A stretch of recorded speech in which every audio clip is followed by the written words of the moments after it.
Maintenant qu'on connaît le processus de l'athérosclérose, c'est tout naturel de se demander est-ce que c'est si grave que ça l'athérosclérose? Et si ça l'est, comment est-ce qu'on peut prévenir l'apparition ou même la progression de l'athérosclérose? On veut savoir s'il y a des choses qu'on peut faire dans notre quotidien pour diminuer notre risque ou nos chances d'avoir des maladies cardiovasculaires athérosclérotiques à long terme. C'est entre autres pour ça qu'on a créé la chaîne Les Voies métaboliques.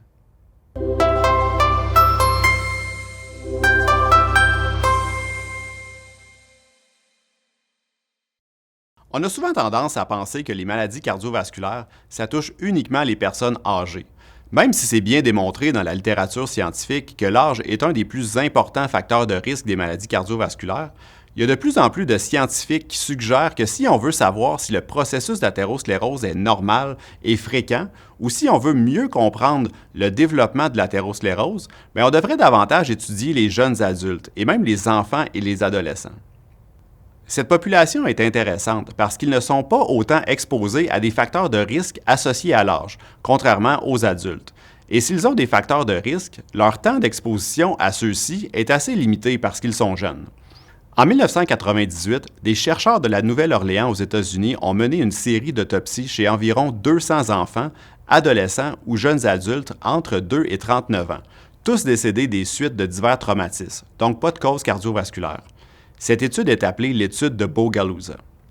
En analysant les rapports pathologiques de ces jeunes personnes, les chercheurs ont noté la présence de cholestérol et des débuts de plaques d'athérosclérose dans les artères coronaires de presque tout le monde. Quand on regarde la présence de lésions plus sévères de l'aorte et dans les artères du cœur qui peuvent mener à une obstruction du débit sanguin, on remarque que même si des lésions sont observées chez les enfants, leur prévalence augmente avec l'âge et atteindrait environ 6 jeunes adultes sur 10. Évidemment, ce ne sont pas toutes les plaques d'athérosclérose qui vont mener à un infarctus du myocarde, mais ce que les résultats de cette étude suggèrent, c'est que pour plusieurs personnes, le processus d'athérosclérose débute dès l'enfance. Et les auteurs ont conclu que la prévention des maladies cardiovasculaires, ça doit aussi commencer dès l'enfance. 200 participants dans une étude, c'est bien, mais ce n'est pas vraiment assez pour nous informer sur la véritable prévalence de l'athérosclérose dans la population générale. On a besoin d'études menées chez plusieurs milliers de personnes et effectuées avec des mesures d'imagerie cardiovasculaire avancées. Il n'y a pas si longtemps, une étude menée par un groupe du Danemark a justement rapporté des données sur la population générale de la ville de Copenhague qui n'était pas atteinte de maladie du cœur. Ils ont réussi le tour de force de mesurer la présence d'athérosclérose avec une technique qui s'appelle l'angiographie coronarienne par tomodensitométrie chez près de 10 000 personnes âgées de plus de 40 ans. Les chercheurs ont séparé les individus en 5 groupes. Il y avait les participants sans plaque d'athérosclérose, les participants avec des lésions non obstructives et non extensives, les participants avec des lésions obstructives et non extensives, les participants avec des lésions non obstructives mais extensives et les participants avec à la fois des lésions obstructives et extensives. Ils les ont suivis pendant près de 4 ans par la suite. Ce qui est intéressant, c'est que les auteurs ont trouvé que la prévalence des individus chez qui on pouvait détecter de l'athérosclérose était à peu près la même que dans les études effectuées chez les momies de la capsule précédente, soit 46 %. Parmi ces individus, 36 % avaient des plaques non obstructives. Mais il y avait quand même une personne sur 10 de la population générale qui avait au moins une artère qui était bloquée à plus de 50 %. Et quand on regarde les données pendant le suivi, on apprend que, comparativement aux personnes qui n'avaient pas d'athérosclérose, les personnes qui avaient des plaques non obstructives mais extensives avaient un risque de subir un infarctus du myocarde qui était multiplié par 4, alors que le risque de subir un infarctus du myocarde chez les personnes qui avaient des plaques obstructives était multiplié par 10. Quand on pense à la présence de plaques d'athérosclérose dans notre monde moderne, on pense souvent à des facteurs de risque liés au poids corporel. Eh bien, dans cette étude-ci, il n'y avait à peu près pas d'association entre le poids et la présence d'athérosclérose. La réalité, c'est que les résultats des études qui ont investigué l'association entre le poids corporel et la présence d'athérosclérose ne s'entendent pas toujours. Je vais revenir sur le véritable lien de causalité entre le poids et les maladies cardio-métaboliques dans un prochain épisode. Maintenant qu'on sait qu'il y a environ une personne sur 10 qui est susceptible de présenter des plaques d'athérosclérose problématiques et qui sont à haut risque d'en subir des conséquences, c'est normal de se demander qu'est-ce qu'on peut faire pour diminuer notre risque. Dans la population générale, la présence d'athérosclérose et le risque de maladies cardiovasculaires est étroitement associé à la présence de facteurs de risque. Certains sont modifiables, et il y en a d'autres, comme l'âge, le sexe et les facteurs génétiques et notre environnement, sur lesquels on n'a pas vraiment de contrôle. Dans l'étude de Bogalusa, des facteurs de risque comme le tabagisme, l'hypertension artérielle, le poids corporel élevé et les lipides sanguins comme le cholestérol LDL et les triglycérides ont été mesurés. Plus les enfants, adolescents et jeunes adultes cumulaient des facteurs de risque, plus ils avaient des chances de présenter des plaques d'athérosclérose problématiques. C'est vrai pour l'athérosclérose, mais est-ce que c'est aussi vrai pour l'incidence des maladies cardiovasculaires dans la population? C'est la question qu'on s'est posée dans mon équipe de recherche. Pour répondre à cette question, on a utilisé une ressource qui s'appelle la UK Biobank.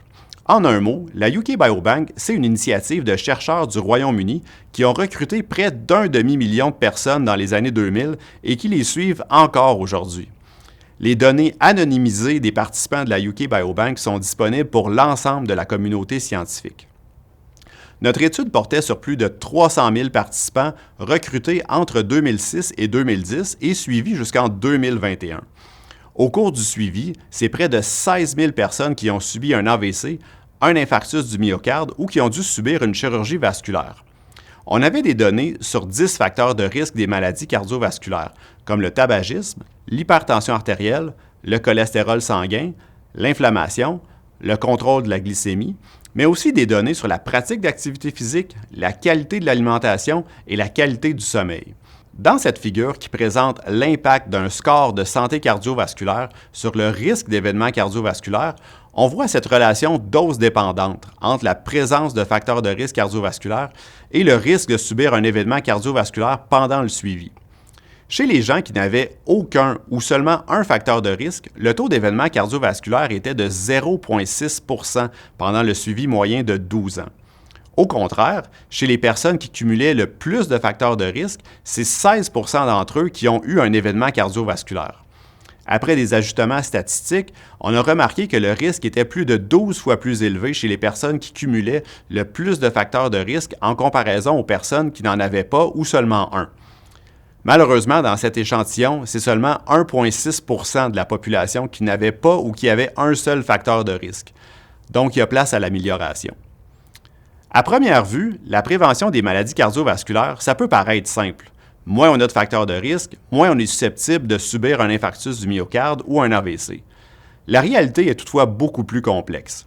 Il y a des limites importantes aux études que je viens de décrire. La première, c'est que ces études sont observationnelles et non expérimentales. Dans ces études, les personnes qui ont beaucoup de facteurs de risque ne sont pas différentes des personnes qui n'ont pas beaucoup de facteurs de risque uniquement sur la base de l'absence ou la présence de facteurs de risque. Puis même si ces études sont vraiment importantes pour identifier les facteurs de risque, elles ne peuvent pas nécessairement nous informer sur les véritables causes des maladies cardiovasculaires. Parce que ce n'est pas parce qu'on identifie un facteur de risque que le fait de modifier ce facteur va nécessairement prévenir des maladies cardiovasculaires.